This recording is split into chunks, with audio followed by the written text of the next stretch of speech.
Alright guys, welcome back to Budget Card Breaks. And I just kind of want to discuss something that was on my mind in the hobby while I open up this package. I ordered 3 different Shea Gilgeous-Alexander cards of varying different rarities and prices. So I'm not sure which one this is, but normally I open the cards up and just leave them face down when I make video. I don't like to open them on camera, but I figured I'd try to open this package while I kind of discuss something in the hobby that's kind of frustrated me. So since I've been in the hobby, I've probably been to about 10 different shows, all local shows. I live in Iowa, Cedar Rapids, so they've either been Cedar Rapids shows or Iowa City shows, right? And every show that I've been to, there's been at least a handful of tables that are completely trying to rip people off, and I cannot stand it. It gives me such a sour taste in my mouth. I know not everyone's trying to do that, but for example, last show I went to, it literally was the day after Rui Hachimura got traded to the Lakers, right? And to be honest with you, when I go to shows, I don't look up comps and stuff. I think I can just look at a card since I'm a collector and decide how much I want to pay for that card. It usually, and I tend to buy things I'm kind of familiar with, so I kind of know the prices. So this guy, I go up to his table, and he's got a kaboom of Rui Hachimura. It's a rookie, and he wants $1,600 for it. Oh, Lord. That was terrible. Okay, back to business. So he wanted $1,600 for that. In my head, when I was thinking about it, I was like $600 max. That's what I was willing to pay. It wasn't 9.5, and I repeated the price to him. I was like, "Oh, that kaboom, 1,600, huh?" And he's like, "Yep." Like he didn't at one point be like, "Oh, I got room on it," or, I get you're trying to capitalize on the hype, him going to the Lakers, but at the end of the day, he's not that great of a player. And so I'm on eBay yesterday, and I see a listing for Rui Hachimura, kaboom rookie. Sorry for the camera, guys. I suck at opening these.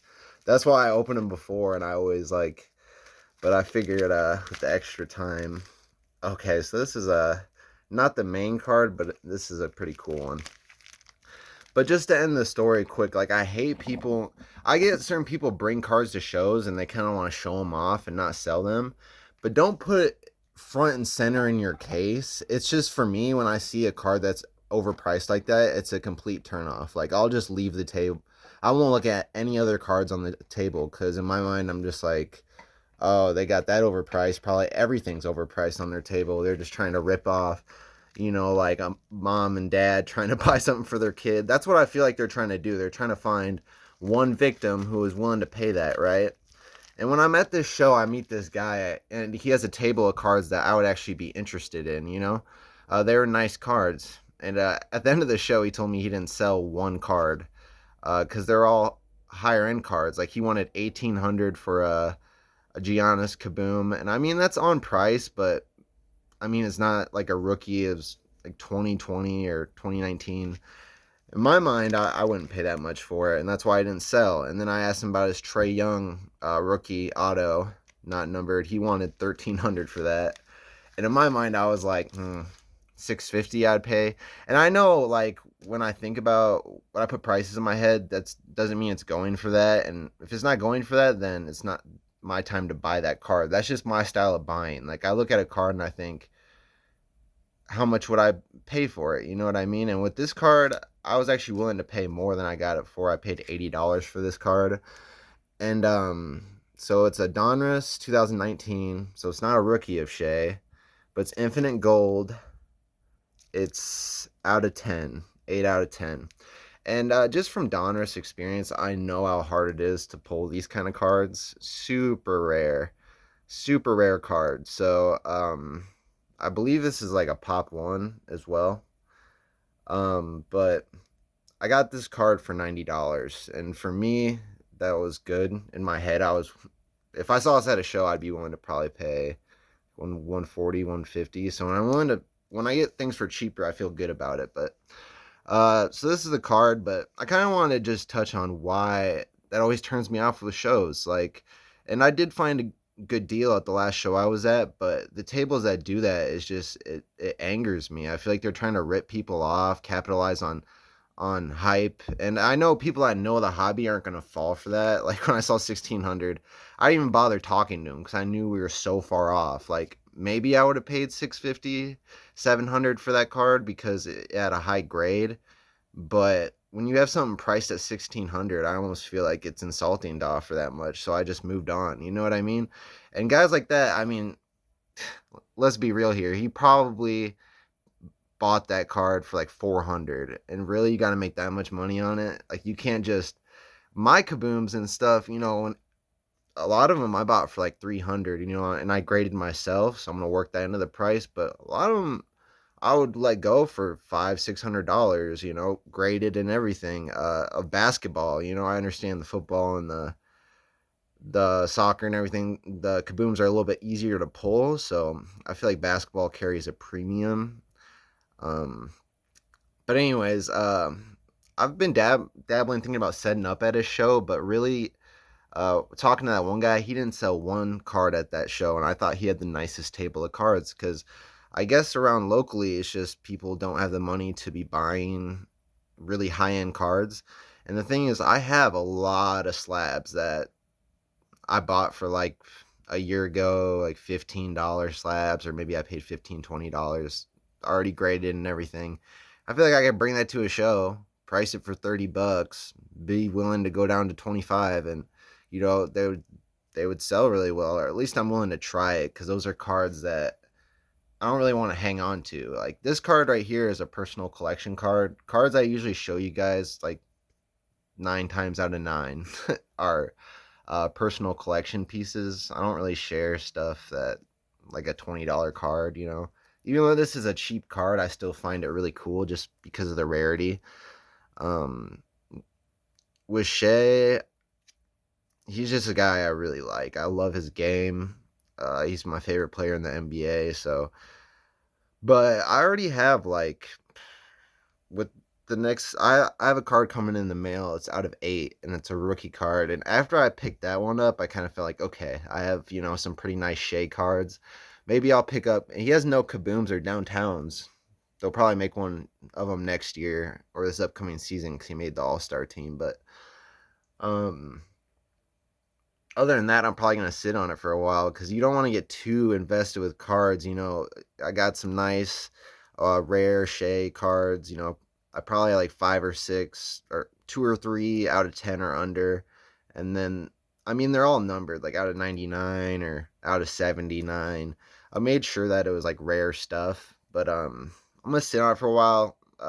Some people they only collect one person, but I'm one of those people. I think that it's an advantage and disadvantage. I noticed when I really got into Shea, you really learn a player's market, and you're a lot less likely to get ripped off because you really understand what all the cards are going for that player, and every player has a different market. And I know I'm going way off, you know, way out of there, off topic, but what I'm trying to say is that that when you're buying a bunch of different players all the time, you might overpay sometime, or because you don't necessarily understand the ins and out of their particular market when you're buying from player to player. Like with my Kaboom stuff, like I told you, for a lot of the players that I have, I'll go out and buy their Kaboom, maybe their downtown, a significant rookie, and then an autograph rookie, and maybe a rare card if I really like that player, and then I'll move on to another player. Just because I figure it's better to have. I notice in this hobby, like when cards work out, they really work out, and you only have to have. If you I kind of do the shotgun spread technique, Like I said, I have about.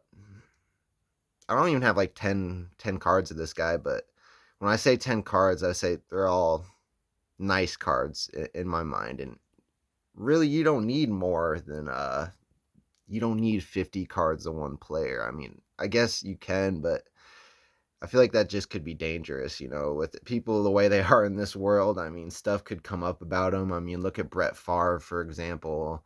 I mean, people like that just, they could fuck up and, or that one dude that got in that high speed car accident, that football player. I have one of his. I have his Kaboom. Matter of fact, but TJ Ruggs or Ruggs, whatever. Henry Ruggs. I don't know. Anyways, this video is kind of long. I'll close it. I wanted to show you all the shades I was getting this week at once. I thought they'd all come in. This was the middle tier one. I have like a nice high tier one in it coming that I'm so excited about. And then I just have a low tier card that's a PSA 10. I don't have a lot of PSA 10s in my collection either because some people will only buy 10s, but to me it doesn't make any sense. Like this card, for instance, $80 in a 9. If it was in a 10, I bet someone would want like $400 for it. Like a number on a grade card, you're gonna pay like 4 or 5 times the price. It just doesn't really make sense to me. So any PSA 10s I have in my collection, they're either cheaper cards or cards that I got in mystery boxes, etc. I tend to I do have some 9.5s, a lot of 9.5s from Beckett and stuff, but that was all stuff I graded myself. So a lot of 9s and 8s in my collection because I'm perfectly fine with having cards like that. I mean, look at this card. I mean, in my mind, it looks pretty perfect. I mean, I'm sure if you took a magnifying glass to it, there's some reason why. Like, it looks like this corner, I guess, is dragged out a little bit. It looks like someone kind of tried to make it a little sharper than it was. But either way, like, this card looks just as good as a 10, and I'm not going to pay 4 times more for a 10. That's just me. And I love slabs because, and I say this to people who have those collections with no grading. Yeah, that's great if you're going to sell the collection yourself, but what if you pass away and you leave that to your family? When they don't know anything about cards, there's so much up to speculation and interpretation when you have raw cards. Someone could be like, well, I think it's worth $100 because it might grade high, and if you don't know a lot about cards, people will talk you down and you'll lose a lot of money. If you get your cards graded, at least it's a pretty definitive number of what the card is valued at. So you can go and get the comp on the card, and at least if you're getting effed off, you can sell 70% of comps, but there's a definitive price of the card.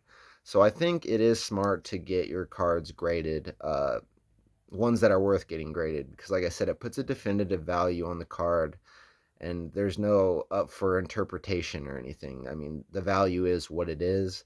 So just in case, I mean, if you don't end up selling the cards, a family member does, they don't have problems trying to sell the card and they get good value out of it. But I'm going on and on. I just kind of had a lot to talk about today with the whole hobby. So I'll close it with that. But for anyone that stuck around, thanks for listening. Let me know what you guys think about this card. Let me know what you guys think about some of my thoughts. Do you like them? Do you hate them? Either way, have a nice day, guys.